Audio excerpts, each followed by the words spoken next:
যদি ঘুম ভেঙে তোমার সামনে থাকে সমুদ্র, তাহলে মনটা কেমন হবে? তো হ্যালো এভরিওয়ান, দীঘাতে একটি বিজ্ঞাপন শুটে যাচ্ছি, তার জন্য চুল কাটা থেকে শুরু করে সবকিছু প্রস্তুতি সকাল থেকে নিয়ে নিলাম। সন্ধে হতেই চলে গেলাম এই সার টেলিগ্রামে। হ্যাঁ, মনি ভাইয়ের পক্ষ থেকে কিন্তু এই দীঘা ট্যুর। তারপর বাসে উঠে দীঘার উদ্দেশ্যে আমরা রওনা দিলাম। বাসে উঠতে কিছুক্ষণের মধ্যে চলে এলো রাতের টিভি। তারপর দেখলাম টোল ট্যাক্সের রোমাঞ্চকর ডান্স।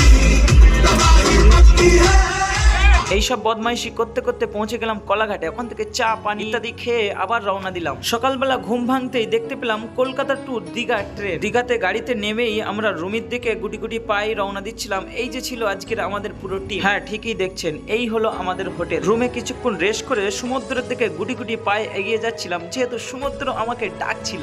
সমুদ্রের ডাকে সাড়া দিয়ে চলে গেলাম। এত সুন্দর প্রাকৃতিক সৌন্দর্য দেখছিলাম আর শুধুমাত্র আল্লাহ সুবহানাহু ওয়া তাআলাকে শুকরিয়া আদায় করছিলাম। তারপর এসআর পোস্টটা একটু দিয়ে দিলাম। দীঘায় আসবো আর ডাব খাবো না, তা কি আর হয়? একটা ডাব খেতে খেতে চলে আসলাম রুমে এসেই সকালবেলার ব্রেকফাস্টটা সেরে নিলাম। আর হ্যাঁ, দীঘাতে আমরা কিভাবে বিজ্ঞাপন শুট করছি পরের ভিডিওতে আপনারা দেখতে পাবেন।